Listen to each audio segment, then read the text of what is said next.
Hey, I'm Jeff Perkins. These are the Soundstripe Sessions.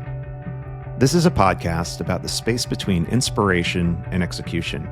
That's where the real story lives. We sit down with world-class creators and storytellers to unpack the craft, the creative decisions, the roadblocks, and the breakthroughs that shaped their best work. For anyone who makes things and wants to make them better. Hey everyone, today we're live at the Soundstripe Sync Camp in Nashville, and I want to welcome CJ Oliver to the podcast. CJ is a Grammy-nominated producer, songwriter, film composer based here in Nashville. Her work spans dark R&B, experimental electronic, sync placements across networks like NBC, Hulu, and Netflix. She writes and produces songs for Soundstripe and other artists as well. And she's here at the Sync Camp. She has actually 182 tracks in the Soundstripe catalog. So crazy. Pretty impressive. But CJ, it's great to see you. Thanks for being here. Thank you for having me. Yeah. How is the Sync Camp going for you? Oh, it's been great. Anytime Soundstripe hosts any type of sync camp oriented thing, it's just probably the most well-ran circumstance for us who are working. And yeah, it's just a fun time. It's always feels relaxed, even though everyone's working. So it's kind of like summer camp a little bit. Yeah. Why do artists like to participate in the sync camps? I've noticed they're going on all around the country. Every month there's different sync camps in different places. But what's the value to you as an artist? I think there's a couple, at least for me, there's a couple. I enjoy the collaboration aspect of it, the community. For people like me who are locked up in the studio, a lot of times isolated from other human beings working on music, it's a nice way to be able to connect with people. I think also it's a concentrated goal, and that really kind of is nice, especially when you're writing for something specific. It's nice to kind of do it in a way where everyone's kind of giving their advice, giving their opinions, and it feels very collaborative, which is a nice thing. Yeah, that's great. So we have a sample of a song you're working on right now that I think we're going to listen to. So let's, Ryan, can we cue that up? We'll take a listen and then on the mix, but it's not finished for everyone. This one, yeah. But this is the fun part. This is kind of the work in progress, and we'll see what you have, and I'd love for you to just talk about it a little bit. So let's cue it up, Ryan.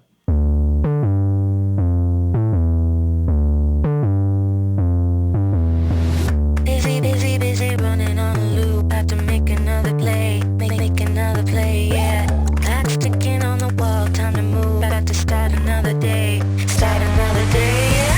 Ooh, you gonna get just what you want, yeah. Right all the way up to the top, yeah. You gotta give it all you got, yeah. Get up and go, go, go, go. Ooh, go, go, go, go.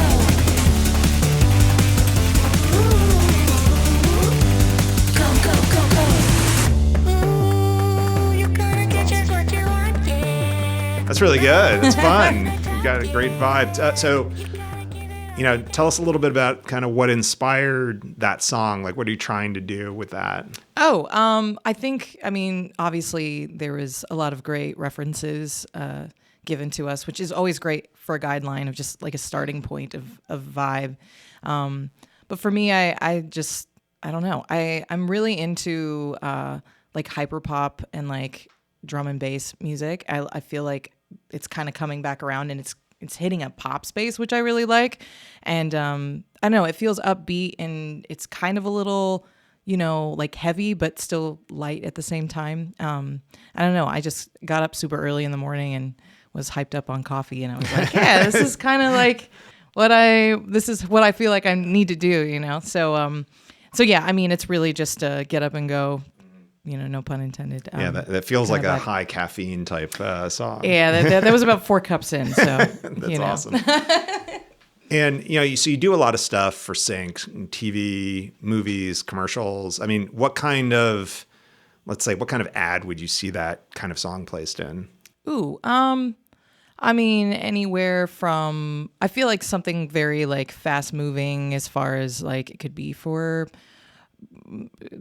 a coffee company. It could be for a phone company. It could be for a vacation. It could be for, obviously there's a lot of like fashion campaigns that are all about, getting up and like getting out through the day. And there's a lot of like, I think in my head, I have like a very heavy like commercial visual that's like a lot of changing motion in it. And so that visual kind of helps kind of drive what I see when I'm working on something musically. Yeah. Yeah. So what's the process for you? Are you like walk us through, okay, you get the brief and then what do you do? Ooh, it depends. I think for this one, I kind of had a little bit of an idea for the melody. But then I started with a bass line and then just started recording different percussions and different things. Adding some weird kind of synths. I like to go through like stuff that I haven't tried before. Number one, it's fun for me. And number two, it gets me out of just kind of defaulting to the things that I normally would go for. And I found some kind of interesting textural synths and I started throwing stuff in. And then from there, I was like, okay, now I have a vision for what I want to like kind of create. But yeah, I think everything is built slightly different. Sometimes I'll start with a bass line or something. And then sometimes I'll start with just like an entire vocal production and then build the song around that. So just depends on the vibe. But yeah, I think probably melody kind of hit for me. Yeah. And then at what point as you're playing around or you're just like, okay, this is it versus I don't have it. I got to start from scratch. Oh, well, I didn't have to do that this time. I mean, there are plenty of times where I think if I'm not feeling it creatively, if it gets to a point where I feel like I don't know, there's just something not sitting in it. I'm not feeling that like, oh, this has got potential. I'll just completely scratch and start over. I have a hard time going through and like working on something and then hearing it and taking out elements to try and like repurpose it. It just doesn't work for me because I'm still stuck in hearing what it was originally. So, but this one was super fun and easy. I love doing ad commercial stuff because I feel like it's just all about textures and movement and like ebb and flow within the arrangement. So yeah. Yeah. And so are you sitting down at a keyboard? Is that the way you work? Or are you just kind of like singing into a phone? Oh, normally. Yeah. Okay. Yeah, I'm a musician first. Yeah. I mean, I do, but obviously like from a melodic standpoint, I'll do it with a voice note. But if I'm starting musically, it's always going to be like on a keyboard or a bass, one of the two. Yeah. Okay. So let's go back and talk about your origin story. Tell us kind of where'd you grow up and how did you get into music? So I grew up in downtown LA. One of the rare people that actually like grew up in the city that's still there. And my parents played music, but they, were doing it in church. And my mom was classically trained. My dad played like rock bass. And so I was surrounded by a lot of music. I always tell people my very first experience of recording was that my dad had this really old like cassette double-decker karaoke machine that you could like overdub with tapes. And that's how I was learning how to record, was that I would, record something and then I'd take a tape and move it over and start another texture. And I built like an album or something when I was like 3 or something. My first instrument was auto harp. And then violin was my main instrument for a long time. And then we started playing music just for fun. I ended up touring as a kid. And getting into some other things. I ended up writing an instrumental that got picked up by an artist. And that's how I ended up in Nashville for the first time, as I got to play on the record. And then that kind of launched me into other musical things. But I really had fallen in love with the studio. And I got to work under some really great engineers and producers here. And they took me under their wing and I started, learning how to record from there. Yeah. So, yeah. You say a kid. How old were you? Well, the song I was 9. 9? Yeah, I was 9 when it was not a very good instrumental, I mind you. But hey, it did get me my first placement. So, wait, how does that happen? You're 9 years old. This is a violin instrumental? Yeah. And did you have violin lessons? No, I was self-taught. My mom obviously was classically trained, but she was really focused on me and my siblings who were learning music to learn by ear. I mean, I did eventually kind of like reverse learn theory, but yeah, I was completely self-taught and just self-taught violin. Yeah. Not at super easy instrument to No, it's learn. definitely not. No. That's amazing. And so you wrote a song. Yes. And I ended up playing it out at like a local place, and there was an artist there that heard it and was like, "Oh, I want to put this on my album." And they were actually signed to like a small like sublet of like Concord Music. So it was like my first real kind of like introductory into the industry. And then they flew me out to Nashville, and I got to be a part of the actual session. Do you think was it because you were, oh, this is so cute, it's a kid that plays violin, and or did they kind of recognize like this is like next level talent? I mean, what? Well, I don't know. They put it on 3 albums though, so they really liked the song. My opinion on it is that the song was not great, but they loved the song. So I don't know. I mean, I would never like put myself in like a Prodigy lane element in that regard, but I think they probably saw some sort of elemental, I don't know, future something in me, which I'm really thankful for, because then I got into the professional side of music pretty fast from there. So did a lot of sessions, got to work with a lot of different people. I did some touring with some other artists, and then started working in the studio. So yeah. Yeah. Now, the night that they discovered you, was that, or did you play at this place a lot? Did you just happen to be there that night? I just happened to be there. I think it was at like an amusement park or something. We were doing like some local shows and stuff like that. So, and were you playing alone, or were you playing with a group? with my siblings? Yeah. Oh wow. Yeah. So that's a whole nother story. But yeah. So that's kind of the Cliff Note version. I did spend a lot of time here in Nashville, kind of doing the session scene, doing background vocals, playing violin, whatever. But I really honestly wanted to focus on producing and writing. And I got really lucky to get locked in with a really cool songwriting community when I first got here, like when I first started working here. And I interned at a studio that has thus closed down, RIP Omni Sound. So that was kind of more my focus than like going out and being like a touring person. Sure. So you came here 9-10 years old for the first time. Yeah. But then you went back to LA. You're in elementary school, junior high school, high school. I was homeschooled. Oh, you were homeschooled. Yeah, I did travel a lot when I was a kid, but I was homeschooled. But I graduated 2 years early, so with a pretty high GPA. So there you go. I'm happy about that. But so, was it always like, I'm going to work in music? I'm going to make a career of music?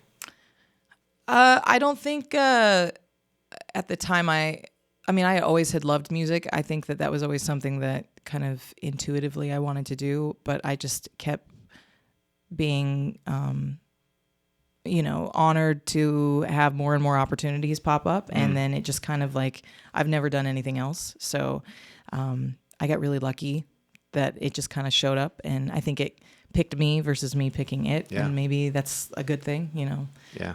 I think that maybe helped me focus more on the craft than like making a career out of music. So yeah. So you've learned other instruments since the violin, obviously. Yeah. How did you pick up the other instruments? Is it all just self-trained, learned by ear? Yeah. Wow. Out of necessity sometimes when I was doing, I think the first time I did like a full on like string arrangement session, the cellist couldn't make it, so I rented a cello and taught myself my own parts, and then ended up playing. And then from there, it was just kind of like an assumed, oh, you're just going to do all of these.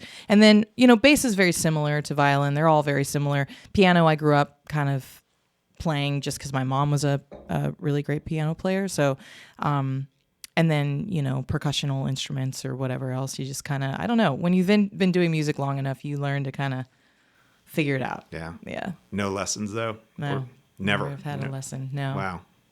No vocal lessons, no instrument lessons. No. Yeah. Then, so you just pick up the theory though. You just teach yourself the music theory. Yeah. Basically. Yeah. I went through and like did, it was a necessity for me to learn doing certain projects. So, but then again, I was already kind of involved in the music. So I had already been hearing and associating the terminology to what I was looking at anyway. So it was just kind of like stretching that more academic muscle.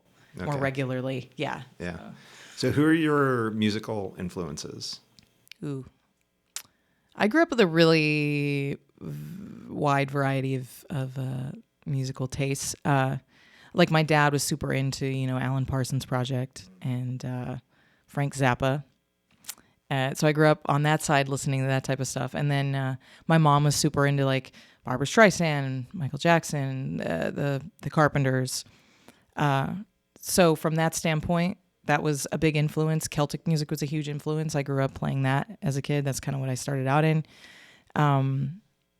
As far as me personally, people like Imogen Heap have been a huge, I think from a production standpoint, a huge influence. Mary J. Blige is a huge influence for me.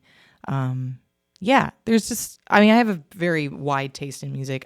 There's not really anything I'm not going to like, I don't think, because there's so much appreciation that goes into like the craft of making that genre of music that I've just learned to like dissect it, and it's interesting to me. So, but I would say that those are like the core things I grew up with, like Phil Collins and like that, a very wide era of music. So, yeah. So when did you move to Nashville? I moved here officially, I think early 2019.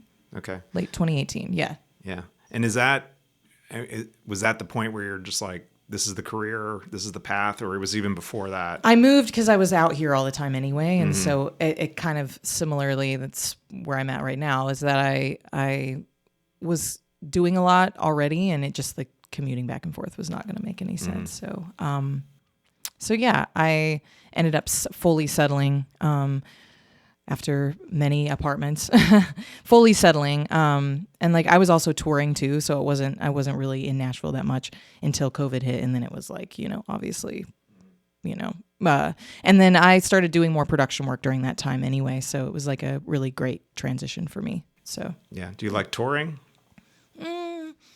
Not as much anymore. I'm really thankful I got the opportunity, but I'm more of a let me rot in the studio. And you're a studio person. Yeah, like I want the music to come out, and that's great, and then you can go tour with it, and I'll just sit and work on another project. So yeah. Do you ever kind of sit there and because you produce songs for a lot of artists, and are you ever like, well, maybe I do want to be out there and out front, like as an artist? Yeah. Yeah. I think every creative wants to have their own artistic expression. The one way that I look at it now, though, is that I get to kind of breathe that into other artists. And I guess as a producer who's kind of newer to the game, for me, the goal is to leave a mark and have some sort of brand at the end of the day. So I don't necessarily feel like I'm kind of being robbed of that experience because I'm still fostering in a lot of my creative energy behind someone else. So it's still me in a lot of ways. I've been working towards working on an artist project, but I don't know. It's the touring thing, you've got to love being an artist and what it is considered being an artist in 2026. And it's a lot of work. Yeah. So I enjoy kind of like supporting that side of things, I think, more than being the person. Yeah, it's a hard lifestyle. It is, very much so. Yeah, the founders of Soundstripe were all touring musicians. Yeah. And then they said, we're done with this, and they started Soundstripe. They said, we want to figure out a way to make money in the music industry where you don't have to basically be on the road 52 weeks a year away from friends and family. Yeah. Which, but some people love being on the road. Some people love the adrenaline high of being in front of the big crowds. Yeah, they love it. I think they love it does bring you a lot of purpose when you're out. It's very community based because you're kind of stuck with these same people. You get to get really close with these people, and there's something magical about it. I still love to travel for those specific things, and I would love to travel more, but I don't know. I think you gotta really love being on the road, and it's very grueling. So you got to really enjoy that aspect of it as well. Now, you collaborate with a lot of artists. Yeah. You produce, talk about that process because, you have a creative vision, the artists have a creative vision that you're working with. Yeah. How do you kind of manage the different styles, the different approaches, the different visions to kind of bring together sort of like one song? How do you work through that? Ooh, I think for me, getting some of the hardest situations when you're working with somebody, especially on a project long term, is you gotta find that chemistry and get to know them a little bit. I'm very open creatively, so I don't necessarily have an issue that maybe some other producers might have where they do their one thing or they're really focused in on that one thing and that one thing shines through for that artist. As much as I want to have like my own sonic kind of mark on whoever I'm working with, I'm still very open, and it's in support of whatever the artist I'm working with, whatever their vision is. So it's my job to sit and decipher everything that they have told me and what they want to do and make that happen for them. So I would say that I'm probably a little bit more leaned back, and then as the structure goes along, I'll be like, this is kind of what makes the most sense. But I've been very lucky to work with artists that are very hands-on with their music too. I think it's a little bit harder if they're kind of looking to you, but then they're like, that's not it, but I don't know what it is.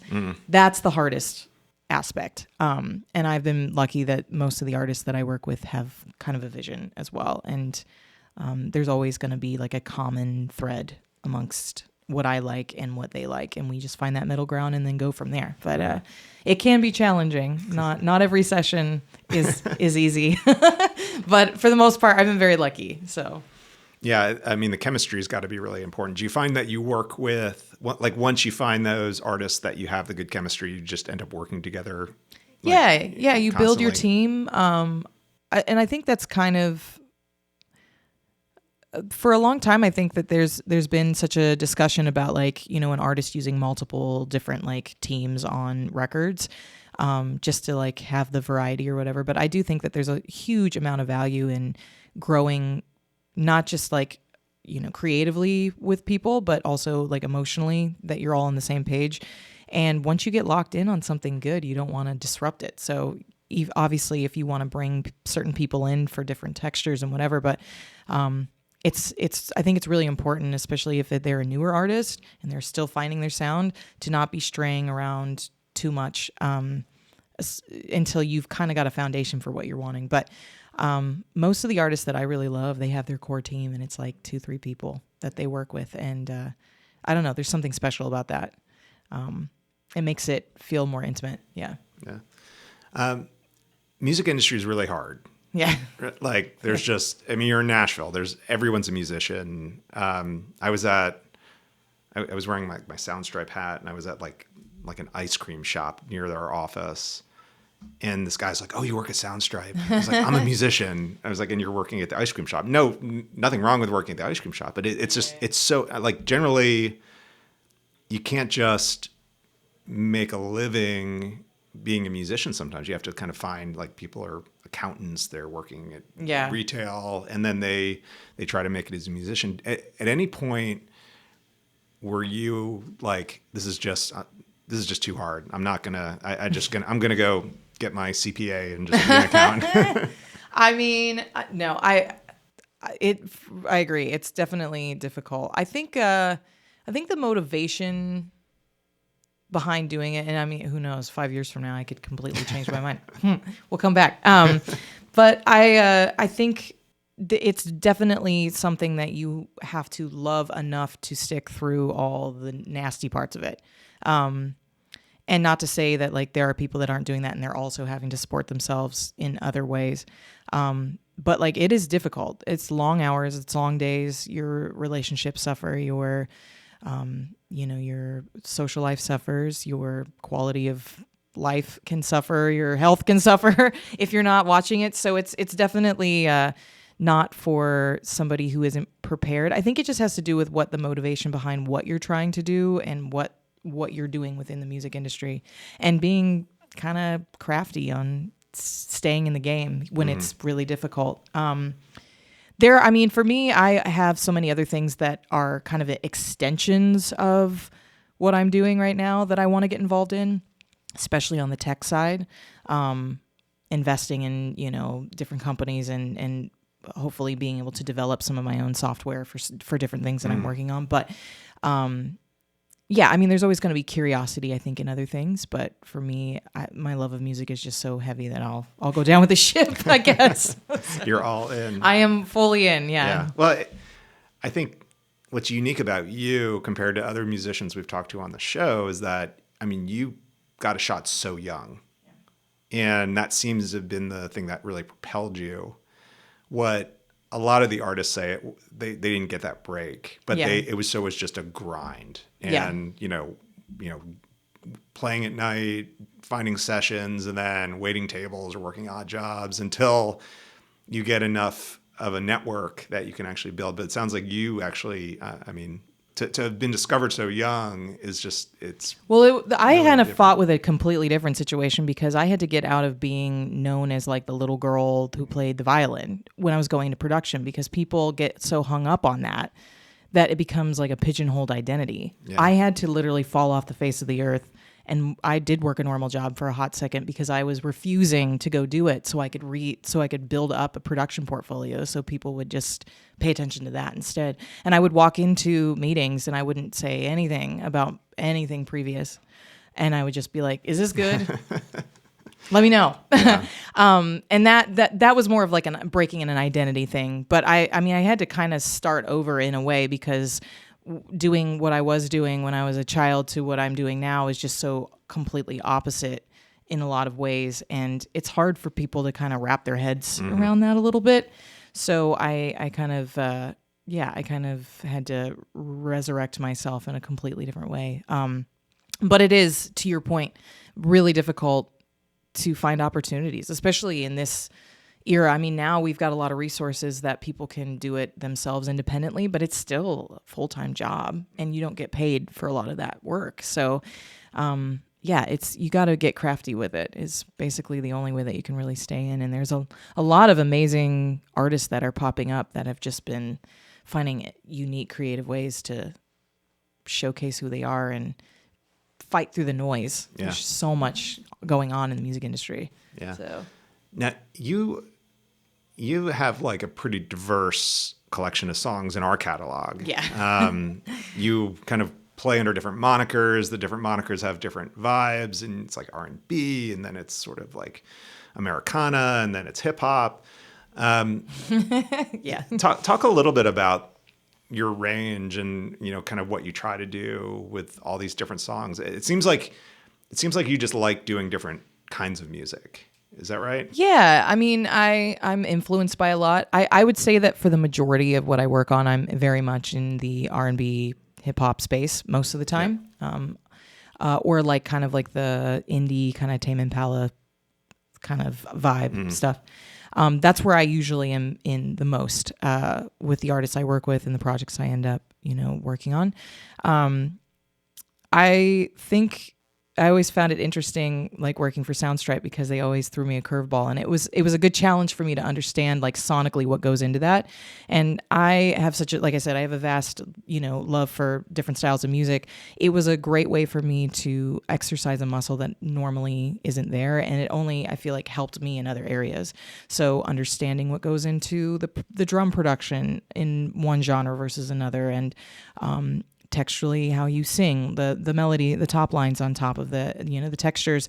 For me, it's about knowledge of music and not just like, oh, I like doing this. Like it's all cross connected. So something I do over here that's completely avant-garde, I can take that and format that into a more mainstream way, and that makes it more unique. It's just an endless tool that I feel. And that's why I throw myself into those experiences where they may be a little out of my normal range, because I want to figure it out and then use those tools to like open up other ideas over here. So yeah, it's like Pandora's box really for me. All right, let's listen to a couple more of your songs that are in our catalog. The first one is called Get Fizzy.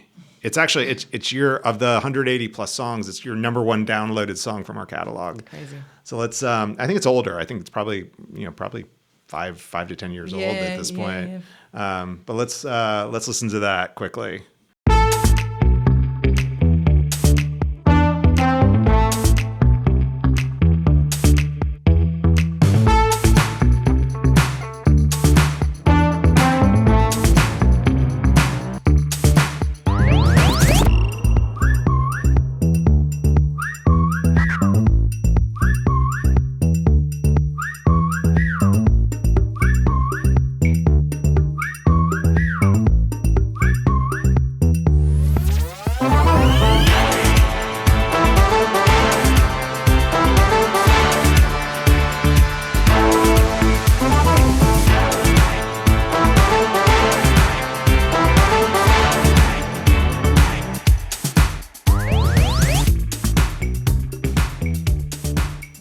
you remember making that song? I do. I remember doing the whistle too. I'd never whistled on a record before, and I was like, "Oh, okay, this fit." I don't know why. I just thought, "Hey, this feels like it should have like some whistling on it." And I was like, "I don't really know how to whistle, but I'll do it."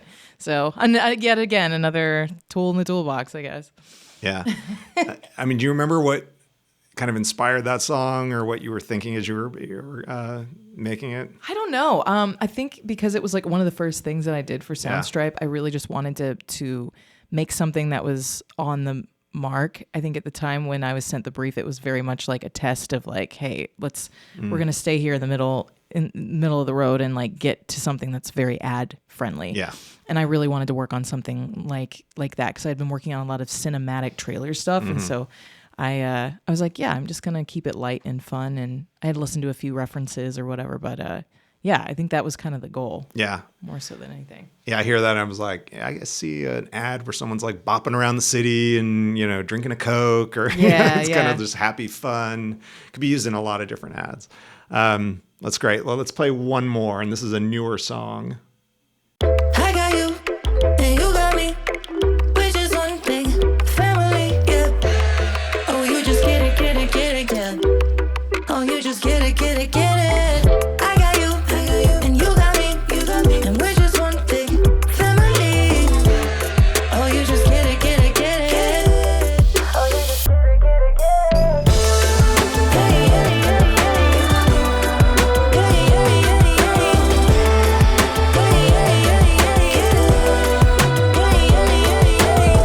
Come on and hold my hand, let's go. Ride it out, so I put the plans on. Oh yeah, we get together, know that we be on track. 'Cause you be up front and you know I got your back, yeah. Oh, we'll be together forever. Taking on that's only with her. Make a little sunshine and it's alright. 'Cause you be on my mind even when you're out of sight, yeah. I got you, and you got me. We're just one big family. That's super fun. That's I always say it's like Doja Cat meets Glenn Campbell, which I'm a huge Glenn Campbell fan. Yeah. I always have been. And I did the string arrangement on it, but I was like, this feels like Doja meets like, by the time I get to Memphis or something. And I was like, this is a very weird conglomerate, but I love it. So yeah, it's super catchy. And, if you think about it, it's a great sort of sonic branding kind of play. Like if you kind of hear it and you're like, whoa, that it kind of stands out more than just your average song. Awesome. So That's good. That's great. Really fun. And you did that last year in our sync camp, right? Yeah, I did. Yeah, it was I think it was kind of like R&B influenced, but kind of more fun and upbeat and familial, imprint or something. Yeah. And I was like, yeah, okay. Yeah. This works. Yeah, that's great. So talk to me about AI and your feelings around AI, as an artist. Like this is how you make your living. Now you have these tools where you prompt and you create what is in some cases a decent song, with a prompt. Yeah.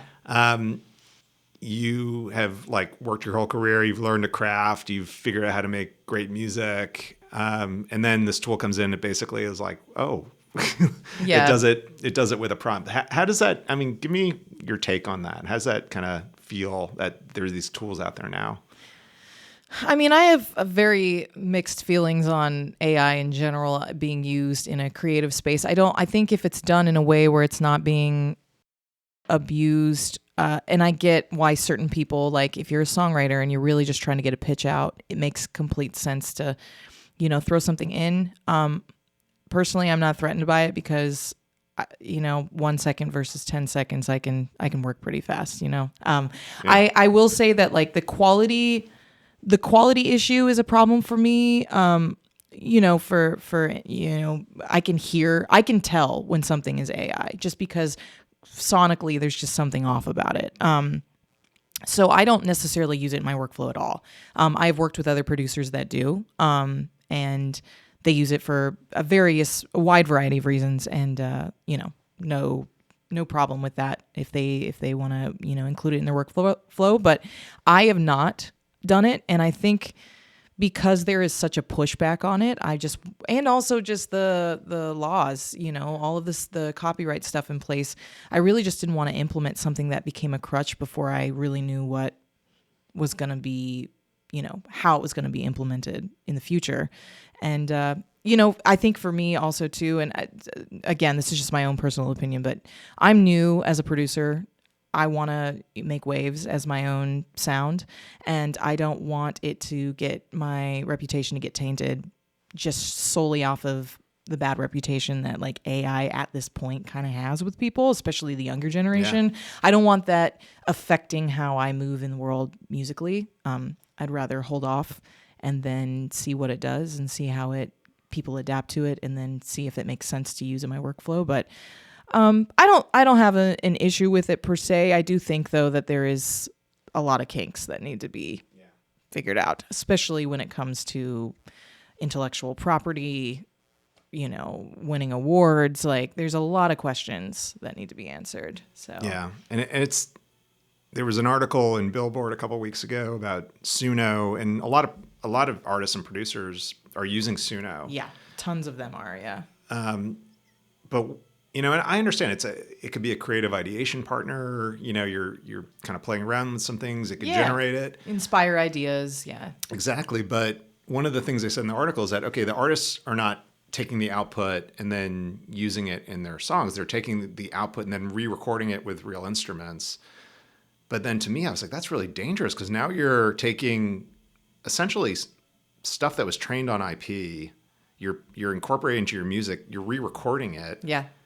So even though you're not just using the AI output, you're using output that was based on it's a gray area. Music. It's a gray area. And with labels buying up AI software, then there's the rights issue again. Right.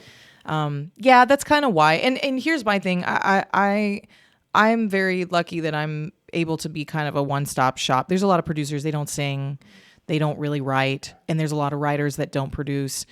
I play instruments, I sing, I engineer myself, I write, I produce music. So it's easier for me to say I don't need it because I just don't. But for other people, like I get the argument of like why, but that is a concern of mine, and also for like licensing music too. It's an absolute legal nightmare, right. Which is why, again, another reason why I've always been like, I don't really want to mess with it. So I've been in rooms where other producers were using it, but I have never used it myself and don't plan to.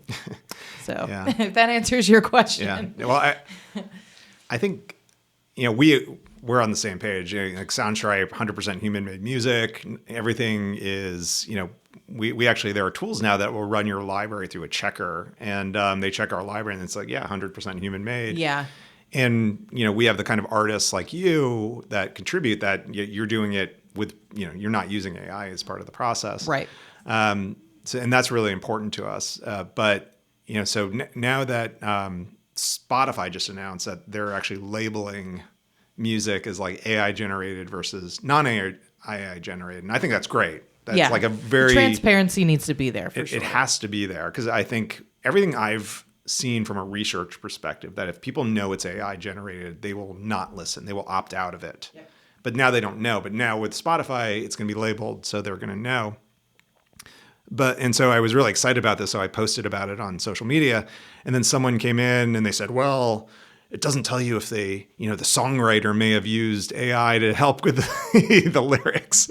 I was like, I get it, but at least it's something. Yeah, At least it's something. Yeah, no, it's a good step forward. I agree. And again, my whole thing is just my own personal feelings on my trajectory and also the legalities of it. I don't want to do so. There's a lot of people that are like, do it now and deal with the legal ramifications later. And I'm like, I don't think it's worth that for me. And I don't know. I think there's a lot of questions around it. And until I find a need to, utilize it, I just haven't. So, yeah. When you're creating a song, how long does it take? Depends on the song. Okay. I've done 4 in a day before, fully produced, fully written, fully sent out.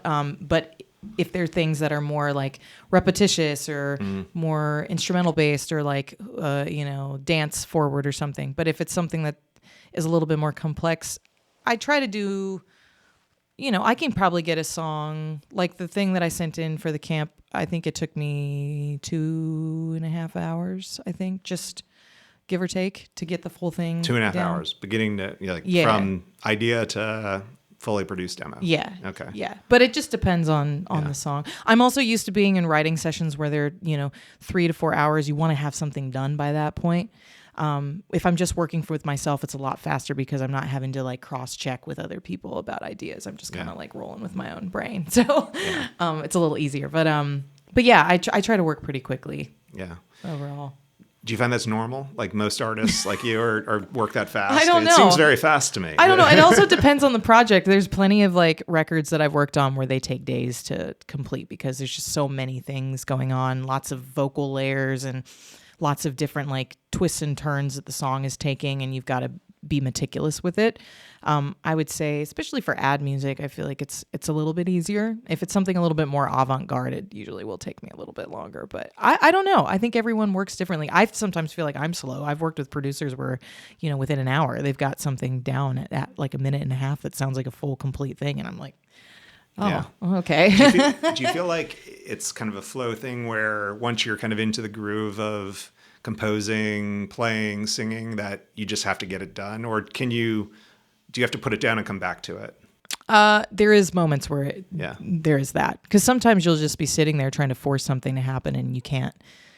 It's like, man, I just don't like any of this. And then you walk away for an hour and you're like, bing, that's what it was. And then you go back. But I'm lucky that I have a studio at my house. So it's pretty easy to just walk on back over. So yeah, I think it just depends on the song and depends on like what it's being used for. Certain, especially licensing briefs can sometimes, the more simplistic they are, I feel like sometimes the more pressure they are because you have less to work with and you have to dynamically make sure that it's usable in all sections. I mean, that's kind of the whole goal. And that can be a little bit intimidating to try and like craft that out. If it's like a minute and a half, you don't really have a whole lot of time length to just kind of like let the song sizzle. So you have to really make sure that like your transitions make sense and that it doesn't feel fragmented and weird. Yeah. How many total songs do you think you've created in your career? Oh, you did 180 plus for us. But yeah, I'm sure I would say probably, I don't know, a couple thousand at least. A couple thousand. Yeah. Okay. I would say at this point. Yeah. Is there one that you're like, that's the one, that's my Sgt. Pepper's, like, boy, what's the one? I don't know that I've hit it yet. Okay. I think that I'm still working on it. Yeah, I don't know. There's been stuff that I'm super proud of, obviously, especially in the Soundstripe catalog. And I will say, shout out to the company in itself as a creator, the amount of creative freedom that I've been given even though it's for licensing and like there's a goal for it to be placed and used in marketing and ads, and different projects, that I've been able to be fully creatively myself. And I'm really proud of a lot of the music that is in my Soundstripe catalog because of that reason.